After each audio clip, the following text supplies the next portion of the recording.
Oh, catedral. Cuánta riqueza ocultas a los ojos de todos. Aquí me encuentro frente a ti, templo del saber construido a base de piedra, vidriera y secretos. Cumbre de la iluminación perdida que alguna vez tuvieron unos pocos, a pesar de los muchos que te seguimos contemplando. Recibido por tus gárgolas protectoras, siempre quietas pero atentas, a pesar de haber vivido esta situación, aún me inquieta la escena. Sí, después de tantos años me sigo preguntando, ¿qué guardan esas criaturas? ¿Por qué tanta solemnidad en su silencioso mirar a través de los siglos?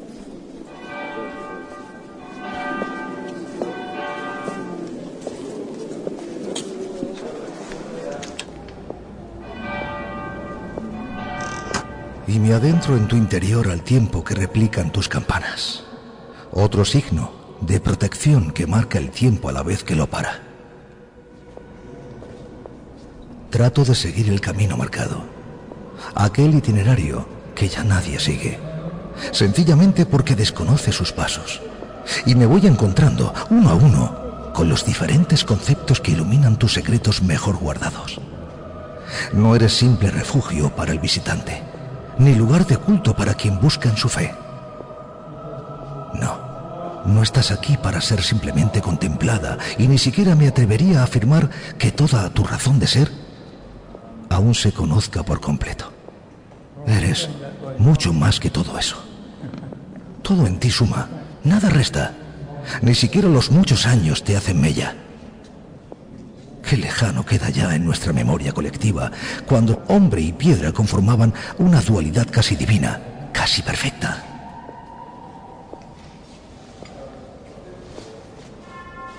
Sigo el camino que me lleva hacia tus intrínsecos secretos, al tiempo que la pila bautismal se presenta ante mis ojos. Me santiguo y comienzo mi acercamiento a lo más sagrado de la estructura. Es entonces cuando toda tu energía comienza a cruzar cada partícula de mi cuerpo, creando un juego de luces y sombras alrededor de mi persona.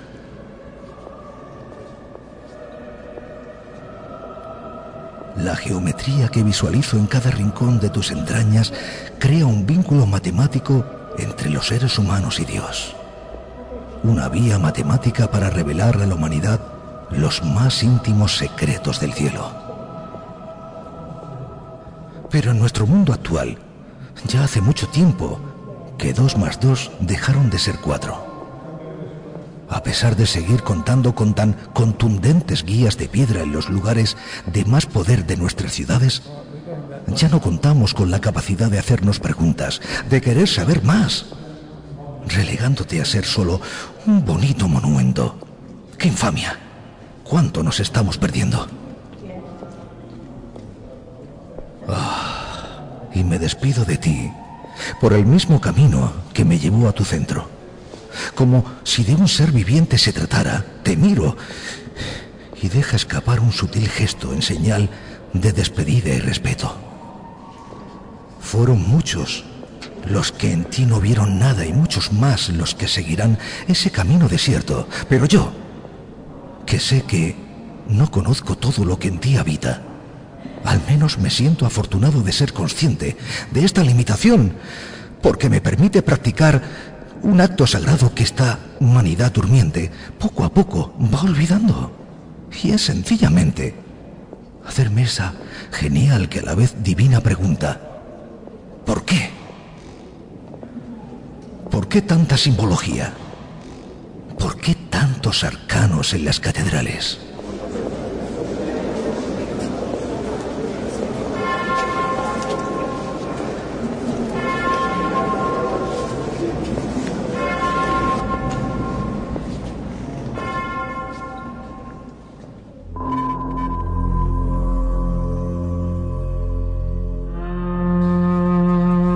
Querido Jesús Callejo, amigo, buenas noches.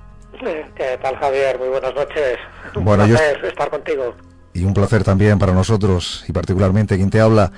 Fíjate que yo decía en esta introducción dramatizada que salía de la catedral, pero realmente lo que he hecho ha sido darme la vuelta, porque me acaban de decir que se encuentra dentro de ella Jesús Callejo, y yo quiero conocer todos esos datos que tiene Jesús, y que yo sé que va a deleitar a todos los viajeros, porque realmente hay mucho que hablar de todos los elementos, toda esa simbología que arroja o nos ofrece las catedrales, ¿no? Así es. Pongo como referencia la catedral como templo cristiano y católico, pero lo que vamos a decir serviría también para una basílica, para una ermita, para una iglesia, porque la estructura y los símbolos son similares. Lo que hay que entender es un poco lo que es el libro pétreo, que sería una catedral, me refiero por la cantidad, ¿no?, de piedra y de imágenes y de iconos y de símbolos y de arcanos, es lo que nos quiere transmitir. Y yo creo que la catedral nos sirve perfectamente para adentrarnos un poco en una simbología que, si no la conocemos, es como tener un libro y no abrirlo, o abrirlo pero no entender su lenguaje. Y la catedral, yo creo que nos refiere muy bien esto, ¿no? Es verdad que la catedral sería, bueno, ya sabes que es donde tiene la sede, o la cátedra del obispo, siendo así pues la iglesia principal de cada diócesis. Por lo tanto, estamos hablando de la iglesia principal. De hecho, algunas iglesias, como la Iglesia Cristiana Ortodoxa, se refieren a ellas como la gran iglesia. Pero bueno, la catedral, ¿qué es lo que simbolizaría? Lo primero que vemos, sitúate, Javier, igual que yo, ahora estamos en el exterior de la catedral, ¿de acuerdo? Claro. Y estamos viendo su fachada, estamos viendo su fisonomía, estamos viendo su grandeza. Bueno, pues lo que nos está reproduciendo la catedral en este momento, nos está reproduciendo 3 niveles. Estaríamos viendo el cielo, la tierra y el mundo subterráneo. Es decir, estamos viendo el espíritu, el alma y el cuerpo del templo. ¿Por qué? Evidentemente el cielo sería todo lo que significa la parte alta, los pináculos, en fin, donde están los campanarios, donde hay muchas imágenes sagradas, incluso en algunos casos también reliquias.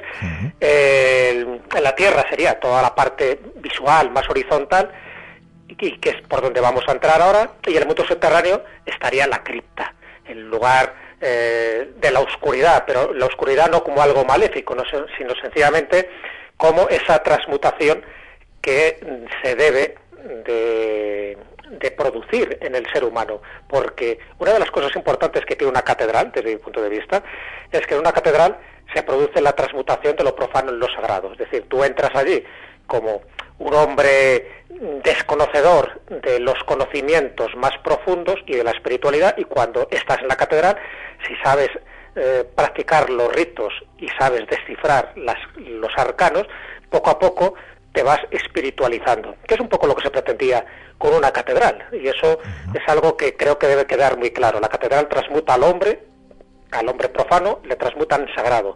Y fíjate, vamos a entrar por la puerta principal, que está en el oeste. O sea, la catedral está orientada en los 4 puntos cardinales, ¿de acuerdo? Y, bueno, incluso vemos unas gárgolas, fíjate que gárgolas más feas, en general ese es el símbolo que tiene, ¿no?, de la fealdad, de que representan a monstruos, y tienen 2 finalidades las gárgolas. Por una es una lógica de desaguar, cuando hay tormentas, el agua, pero por otra parte son elementos protectores, que también ocurre en otros templos de distintas ideologías, por decirlo así, ¿no?, y de distintas ubicaciones, y que no tiene nada que ver con el cristianismo. Detengámonos un momento aquí, Jesús. Sí.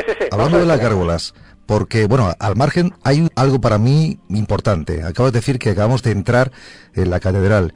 Es verdad lo que cuentas, las puertas principales de la catedral o catedrales dan siempre al oeste, pero hay algo importante. Entramos a la catedral y es verdad que tengamos fe o no, que seamos religiosos o no, que creamos en Dios o no, lo cierto es que cuando entramos sí que nos inunda la paz, ¿no? Esa es la idea. En eso consiste un templo, que lo que se busca es la espiritualidad, la concentración, la meditación, pero también es un lugar de encuentro, es un lugar de oración. Incluso se convertían en escuelas catedrales, pero al entrar por el oeste, es decir, estamos entrando supuestamente por la parte oscura, y el pasillo central nos está llevando al altar, donde está el ábside, que es el este. Y claro, ¿por qué tiene esta orientación canónica, vamos a llamarla? Pues está claro que obedece a una explicación bastante teológica, porque en el este, en el altar, en el ábside, es donde está normalmente la imagen principal. Vamos a suponer que es Cristo. Cristo es la luz del mundo, así queda descrito en los pasajes bíblicos. Por lo tanto, la imagen que esté allí, sea de Cristo, sea de una virgen o sea de un santo determinado, lo que está representando es la luz que tú tienes que alcanzar, porque tú entras, como ya decimos, como un hombre profano, como un hombre material, y vas poco a poco espiritualizándote hasta que llegas al altar, que es esa orientación. Luego tenemos las otras orientaciones, que es la del sur y el norte, que incluso los vitrales o los rosetones, en el caso de que los hubiera, y en este caso los hay, veríamos que el rosetón que está en la parte norte, que es la parte más fría, están unos colores mucho más pálidos, que son azules oscuros los que se están reflejando, y sin embargo en la parte sur son unos colores mucho más vívidos, unos colores mucho más acentuados, porque lo que está representando es la calidad de esa orientación del sur. Pero si nos orientamos con esta nave, que hemos visto que tiene cruz latina, fíjate que está representado también a un ser humano. O sea, si un ser humano, si tú lo proyectas en el suelo con los brazos abiertos, estaríamos entrando por los pies, es decir, por la parte esa que está orientada hacia el oeste. Los cruceros serían los brazos extendidos y la cabeza, es decir, donde se supone que reside el intelecto, reside el razonamiento, estaríamos en el ábside, en esta parte de la luz que estamos diciendo. Esto no es casual, te quiero decir que esto que estoy contando se hizo deliberadamente. Otra cosa es que la gente lo entendiera o no lo entendiera, pero en el fondo lo que está representando una catedral es un microcosmos. Está representando ni más ni menos que esa transmutación alquímica que se tiene que producir en el ser humano, pero para que eso se produzca se tiene que ver también en distintos elementos exteriores e interiores que estamos contemplando. En definitiva, estamos hablando de un modelo a escala de la creación, donde se puede sentir la presencia de Dios, la presencia de la divinidad. Te está preparando para la experiencia sagrada, te está preparando para ascender a los cielos. Eso yo creo que es clave para entender en dónde estamos, por qué estamos. Estamos hablando de la persona de conocimiento, la persona que entra precisamente para que esa transmutación se produzca. No estamos hablando del turista que quiere hacer unas cuantas fotos e irse de rositas. Estamos hablando del hombre que quiere realmente conocer los arcanos profundos que tiene una catedral. Y por lo tanto, vamos a analizar una serie de elementos, si te parece bien. Claro que sí, vamos a ello. Bueno, pues cuando entramos en cualquier templo religioso, ¿qué es lo primero que tenemos que hacer? Estamos hablando siempre desde esa devoción, ¿eh? No estamos hablando aquí con independencia de que uno sea católico o no sea católico. Vamos a descartarlo. Estamos hablando de lo que es el ritual, de las energías que se están manejando en una catedral. Y hay bastantes energías. Está la energía telúrica, evidentemente, que es la de la cripta, lo que comentábamos antes, ¿no? Esa especie de mundo subterráneo. Está la cósmica, que estaría representado por la cúpula, y encima de la cúpula que hay normalmente una cruz que funciona como pararrayos y que funciona como catalizador de esas energías cósmicas. Está la energía lumínica, que la representan los vitrales, los rosetones. Está la energía acústica, las campanillas, las campanas, los cantos, los rezos, los Kyrie eleison. Y está, por supuesto, la energía humana. Nosotros somos los que transmutamos y canalizamos todas las energías que se dan en esa catedral. Pero al entrar, lo primero que hacemos es santiguarnos. Estamos con la pila, ¿no?, de agua bendita, y lo que hacemos, si te das cuenta, es como un ritual, a veces muy de manera inconsciente, y es mojar los dedos en esa agua bendita que ha sido ya bendecida por el cura o por el obispo, y nos hacemos la señal de la cruz como elemento de protección, no tanto como de devoción, sino elemento de protección. Entonces fíjate que ya se está conjugando ahí, dentro de estas energías que estamos manejando, el agua, que está representando también las emociones.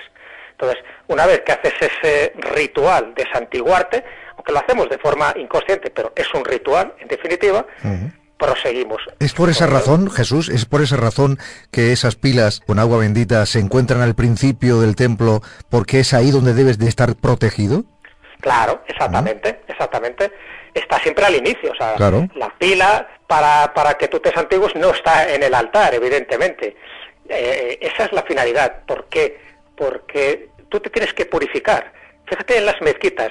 ¿Te has fijado que en las mezquitas hay una fuente de agua a la entrada? Sí. Donde los musulmanes se lavan antes la cara, las manos, los pies, Por eso, porque cuando entras en el templo sagrado, que es la mezquita, tienes que entrar purificado, que en el fondo es una metáfora, ¿no?, de que te tienes que purificar por dentro, pero por fuera también. Bueno, pues aquí, en petit comité, en una pequeña escala, se hace algo parecido. Esa es la pila de agua bendita. Pero si nos fijamos, también en la parte de atrás de la catedral está la pila bautismal. Y eso dice, ¿por qué?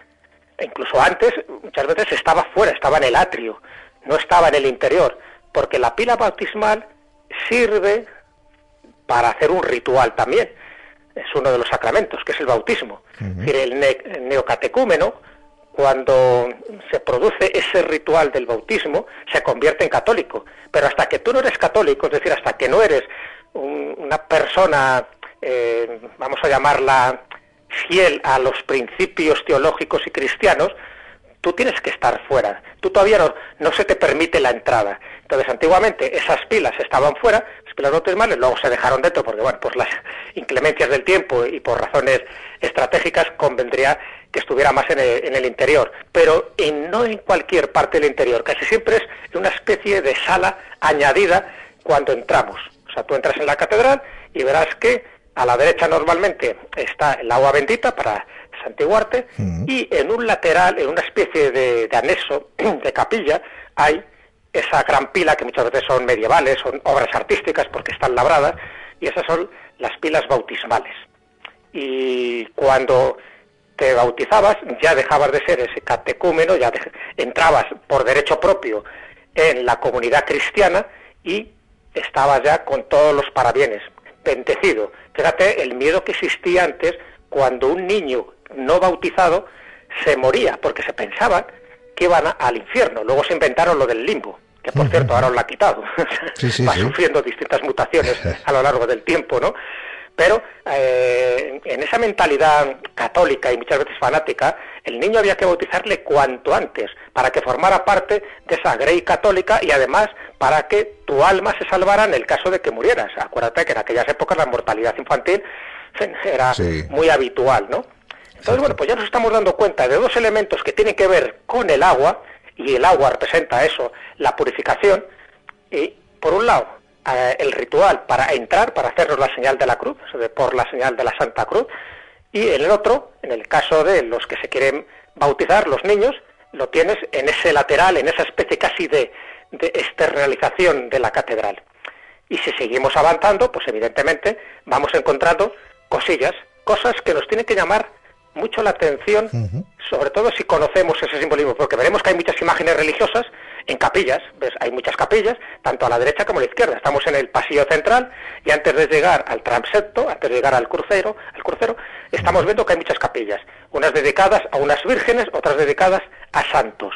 Es muy importante también distinguir un poco quién es quién en esto, porque a veces nos perdemos, vemos las vírgenes y bueno, son todas iguales. Evidentemente está representando la misma manifestación femenina y sagrada, pero no todas las vírgenes son iguales. No es lo mismo la Virgen de Lourdes que la de Fátima, que la del Rosario, o yo qué sé, o la de los Dolores. ¿Por qué? Porque hay determinados símbolos que son muy fáciles de distinguir si somos capaces de valorarlo y de verlo.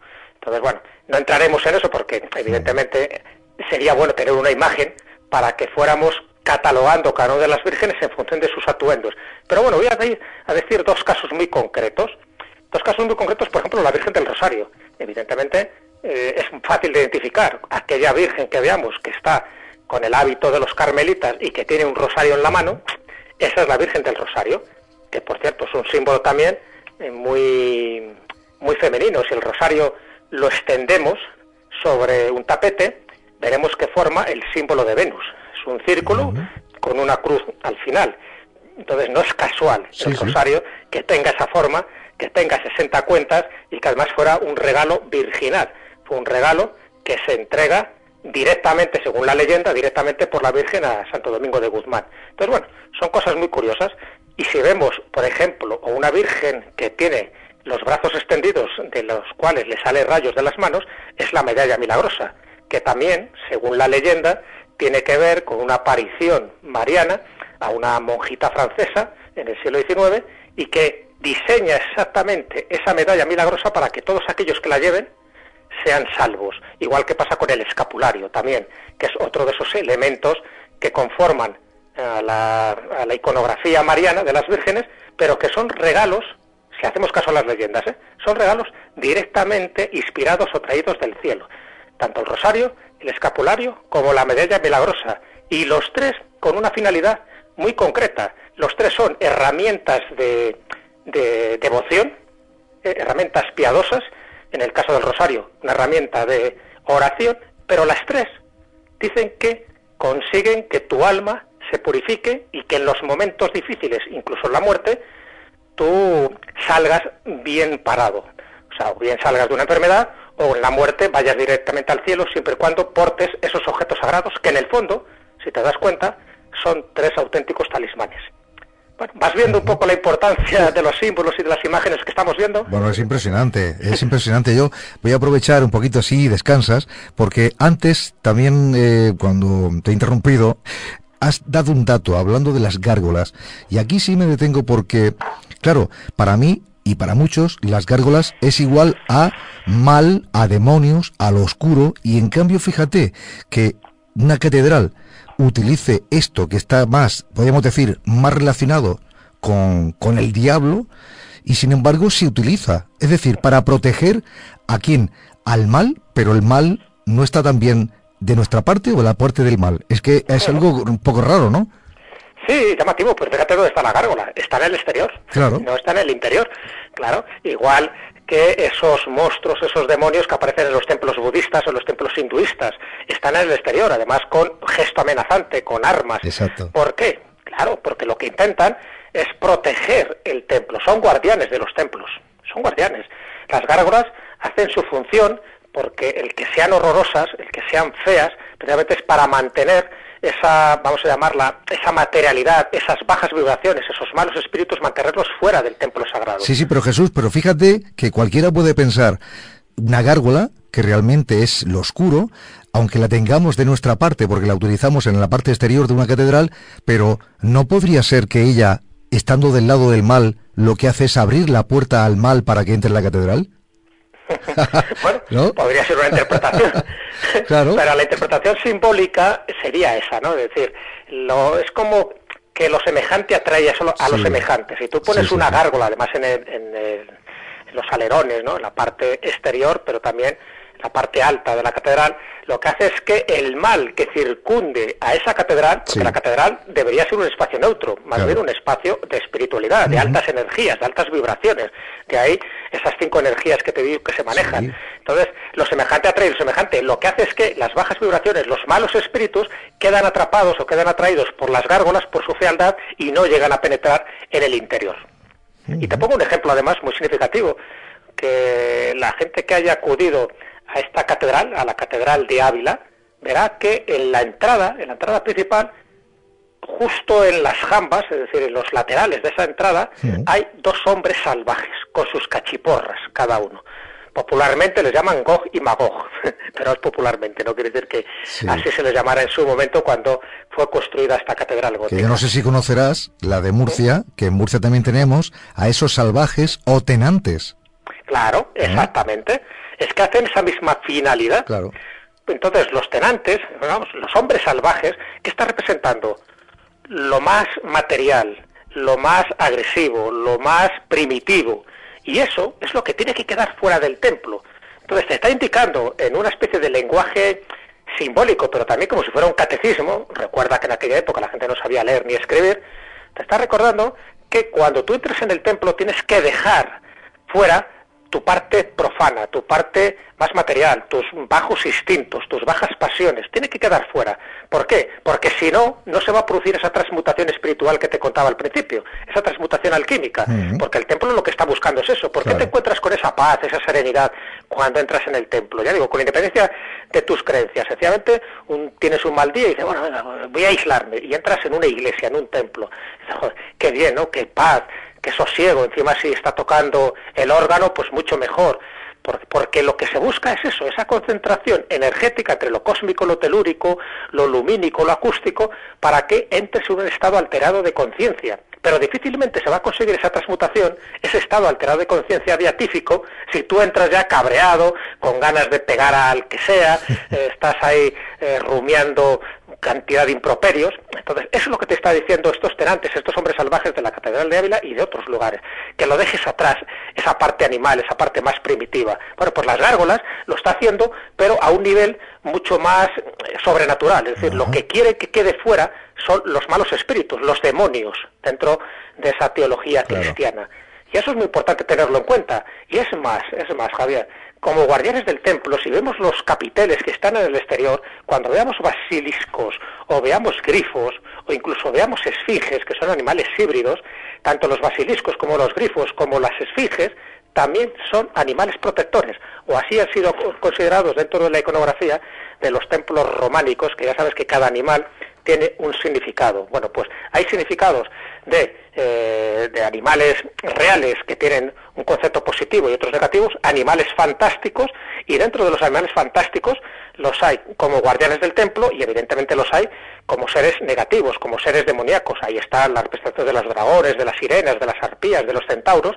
Bueno, pues eso sería para otro programa, no vamos a entrar ahora en detalle, pero la iconografía de los animales que aparecen representados en los frisos, en los capiteles, en los lugares donde se ve claramente, ¿no? Porque en el fondo lo que la gente buscaba era que en estos capiteles, canecillos, metopas, enjutas o tímpanos, buscaba un catecismo que le enseñara las virtudes de la fe, lo que debía hacer o no debía hacer, y así era representado por los arquitectos o los tallistas, tanto de, pues eso, del románico como del gótico. Bueno, pues eso es toda una lección de teología que para nosotros ahora hemos perdido distintas claves, pero en aquella época lo sabían perfectamente y sabían que si un centauro o una sirena estaba representado en un capitel es por algo, y incluso en algunos casos tocaban con la mano ciertos símbolos como elemento de protección, que eso es, por ejemplo, lo que ocurre en algunas iglesias donde aparece el anagrama de María, del Ave María, que es como una especie de M, son dos M's, y que significa la salutación del ángel. Bueno, pues ese anagrama de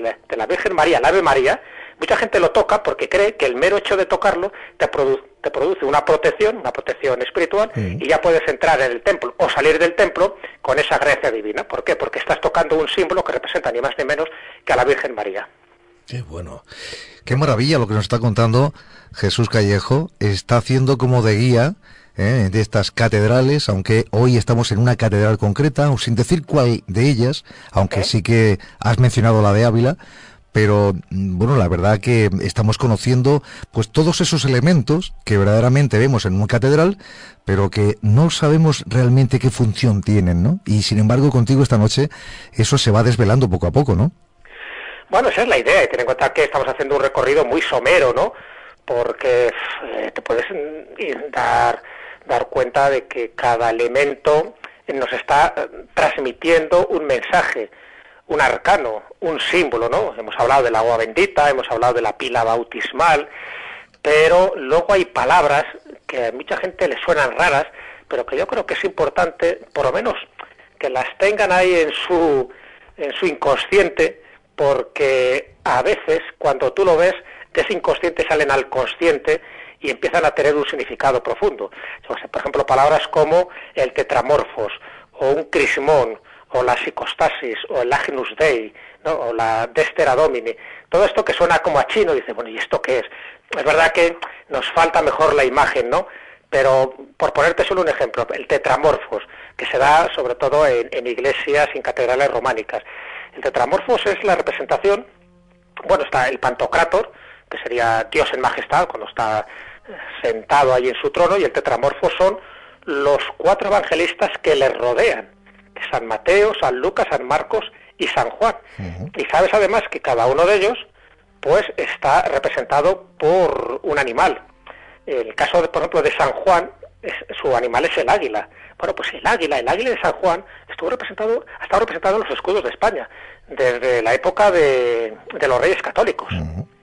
Ahora se quitó en los años 80, pero claro, la gente confunde ese águila de San Juan, que lo que intenta representar es la inspiración, ¿no?, que tuvo este evangelista a la hora de escribir el cuarto evangelio y a la hora de escribir el Apocalipsis, cuando se representa el águila de San Juan en un escudo heráldico, nobiliario, lo que te intenta representar es la inspiración que esa familia, que ese linaje, que ese escudo necesitaría por parte de este evangelista. Entonces, fíjate, por ejemplo, vemos el púlpito. En este púlpito, donde normalmente el sacerdote o el obispo da su sermón, ¿qué es lo que hay encima del púlpito? Hay una especie como de baldaquino, ¿no? Donde el hombre sube, unas escaleras, a veces de caracol, con lo cual también tiene su importancia, sube y justo encima de su cabeza, haciéndole que es la parte del sombrero del baldaquino, está representado la paloma del Espíritu Santo. ¿Por qué se representa, por qué se pinta esta paloma?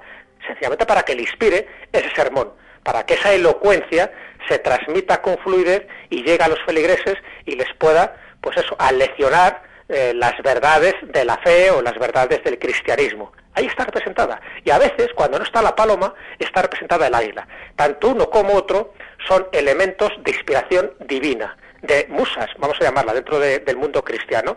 Entonces sería el Espíritu Santo o el águila de San Juan, que formaría parte de este tetramorfos que te acabo de comentar. Entonces, bueno, pues como eso, cantidad y cantidad de cosas. Por cierto, el Pantocrátor, y dentro de todas esas simbologías, más o menos si la asociamos, el Pantocrátor está dentro de un semicírculo, de una mandorla que se llama, que es la almendra. Bueno, pues esa almendra, esa mandorla en el que está metido Cristo y alrededor están los 4 evangelistas, eso es el símbolo de la vesica piscis.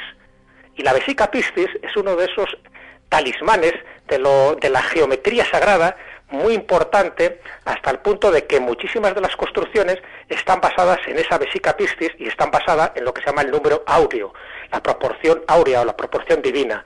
Bueno, pues la geometría de lo que estamos viendo aquí, la proporcionalidad, obedece también unas claves matemáticas. Bueno, pues la matemática es lo que muchos han dicho que es el lenguaje de Dios. Por eso también toda la estructura que estamos viendo en la catedral, lo que miden los metros de largura, de anchura, la altura, todos esos números tienen una razón de ser. Casi siempre están buscando una cierta armonía. ¿Para qué? Para que el fiel, la persona, el que quiere transmutar esas energías, esté también en un espacio sagrado, pero también proporcional, orientado a los 4 puntos cardinales, pero también donde las dimensiones, la geometría, sea perfecta, obedezca a esa razón profunda, que es el número phi, que está también basada en la secuencia de Fibonacci, y que es el número de oro, lo que siempre se ha llamado el número de oro. Bueno, pues esa mandorla que estamos viendo, en cuyo centro está incrustado ese gran padre, ¿no?, en señorío, reinando sobre la tierra y sobre los cielos, eso obedece a una proporción sagrada que es el número phi. Bueno, pues otro elemento más para meditar, para considerarlo y para ver que nada, absolutamente nada, es casual.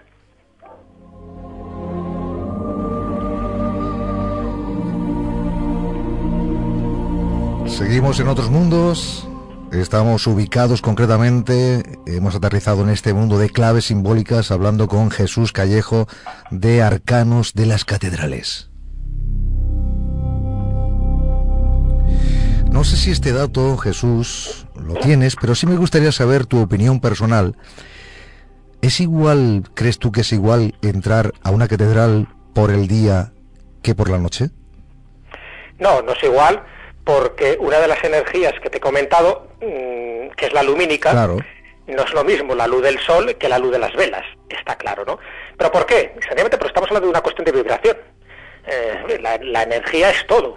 Nosotros transmitimos energía y también percibimos y nos alimentamos de energía. Entonces no es lo mismo la energía del sol. Y fíjate, ¿cuándo se hacía la misa principal? A las 12.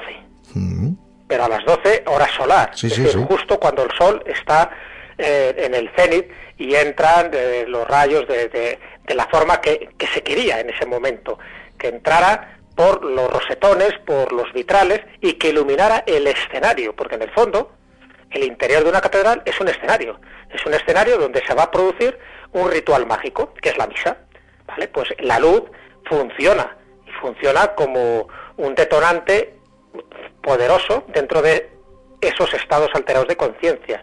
Entonces no es lo mismo, evidentemente, entrar, igual que no es lo mismo ir a un ritual de la misa de 12, que ir a una misa de difuntos o que a una misa, por ejemplo, del gallo.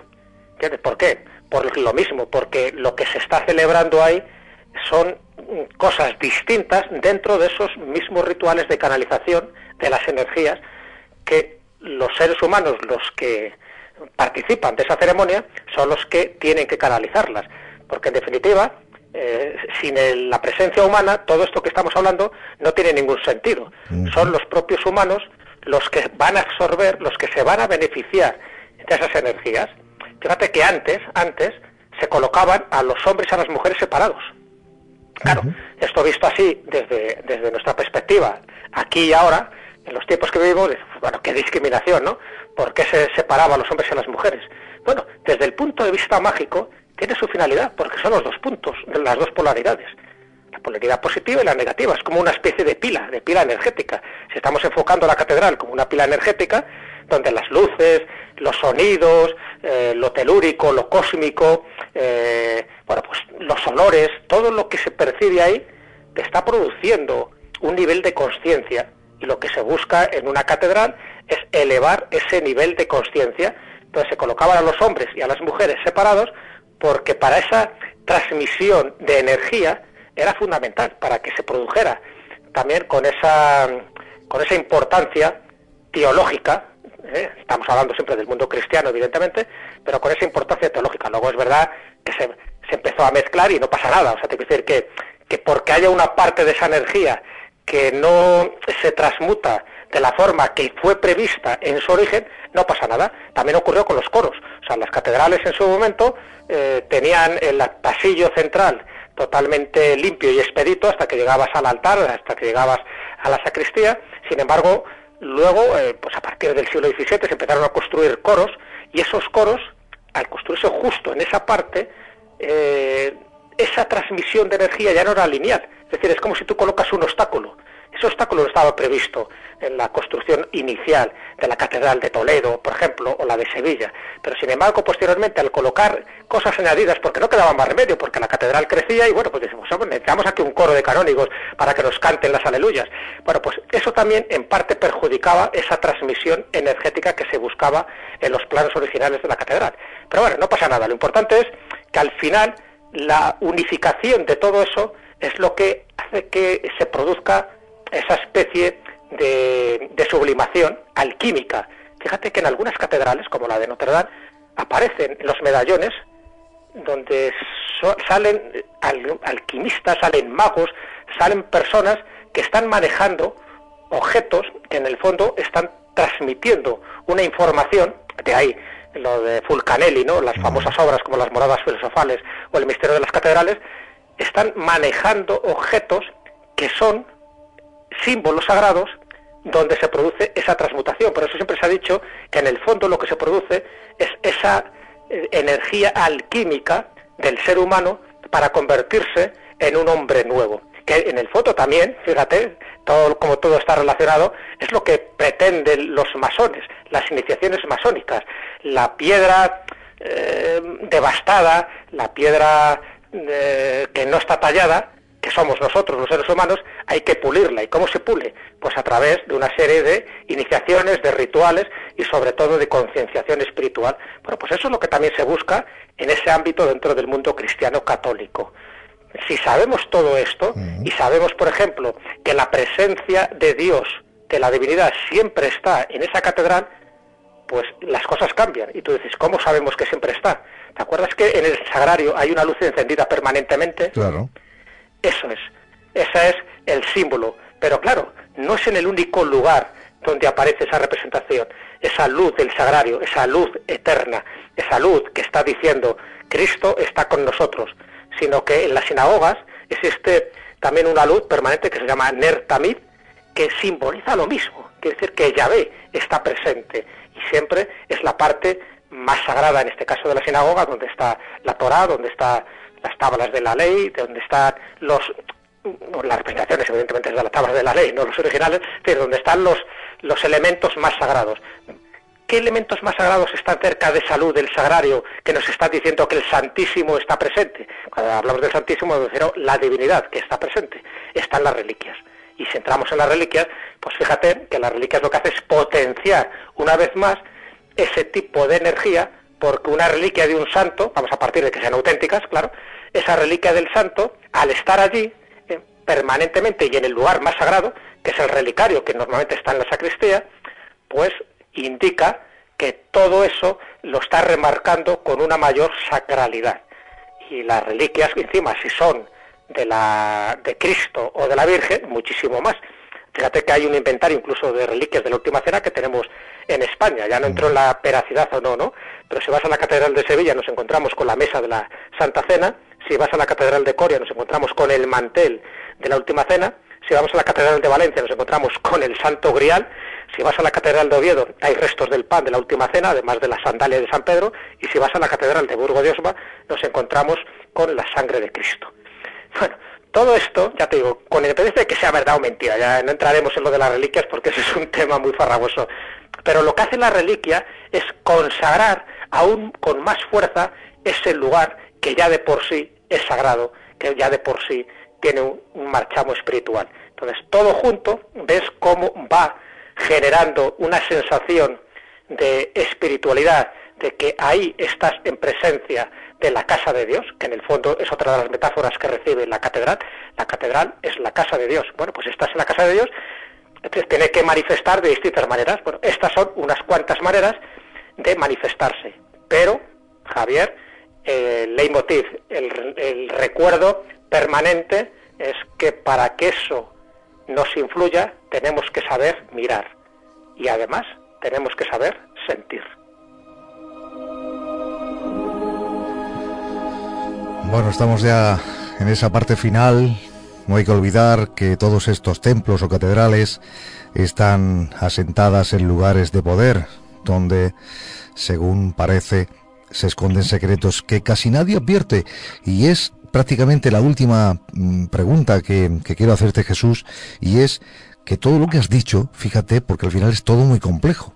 Y esa complejidad no está a la altura de cualquier persona o feligrés o, bueno, cualquier persona que sea creyente en la Iglesia Católica, y sin embargo parece que solamente esto está enviado hacia los elegidos de la Iglesia, ¿no?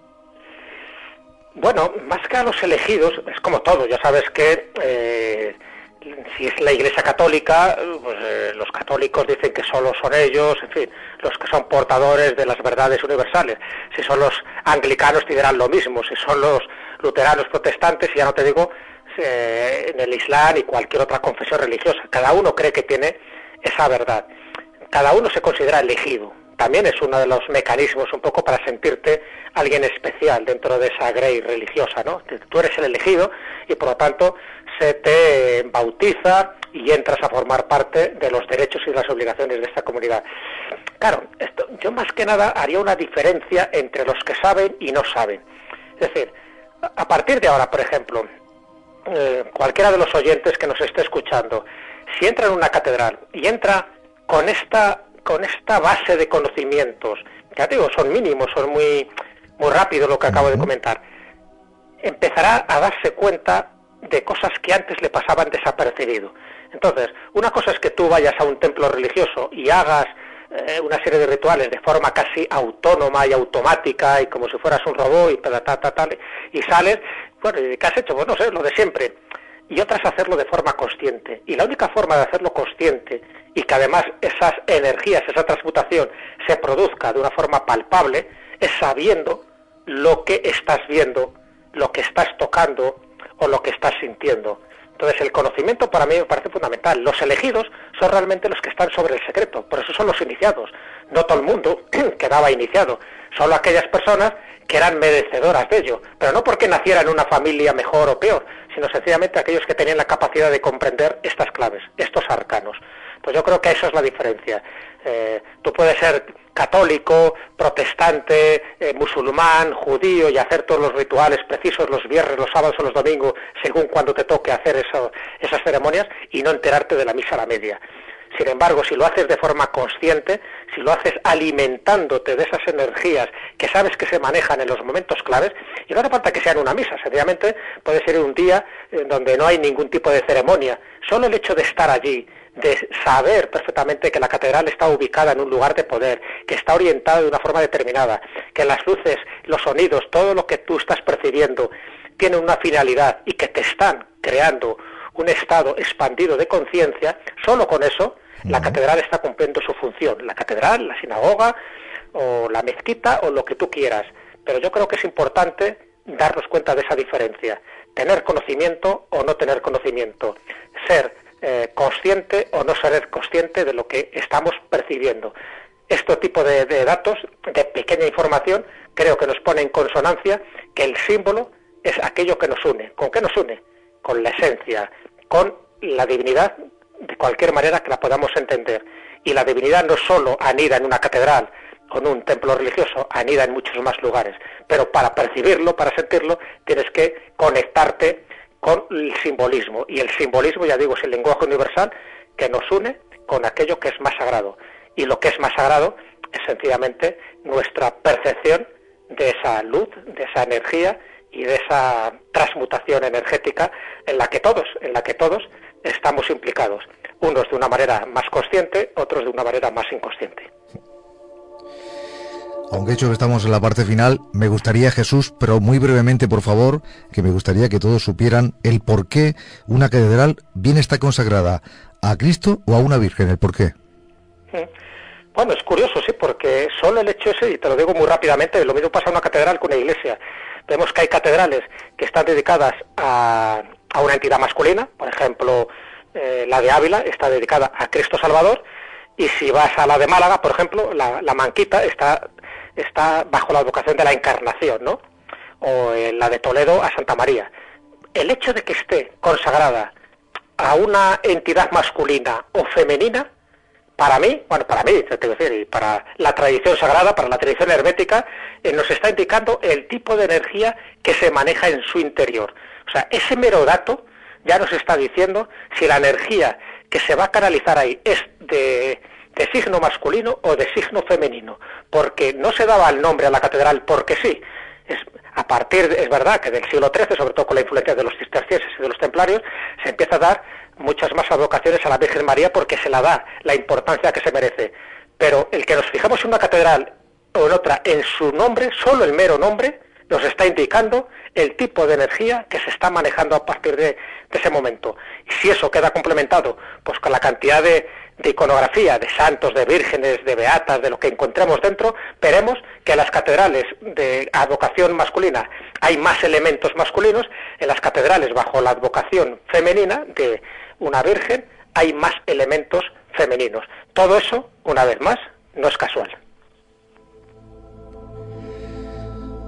Pues ahora lo que voy a hacer es acompañar, posando mi mano en el hombro de Jesús Callejo, nos vamos hacia afuera de la catedral y en este caso pues afuera de nuestra nave del misterio, porque la verdad que he disfrutado muchísimo, lo he dicho antes, lo vuelvo a repetir, disfrutamos siempre con Jesús cada vez que aborda un asunto aquí en Otros Mundos y bueno, vamos sin duda alguna, Jesús, muy bien cargados de energía y seguramente es una energía muy positiva que yo quiero compartir contigo y darte las gracias y el abrazo siempre inmenso.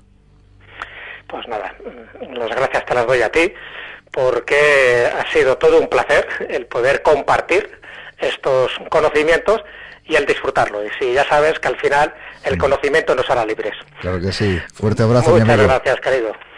Buenas noches. Muy buenas noches, Javier.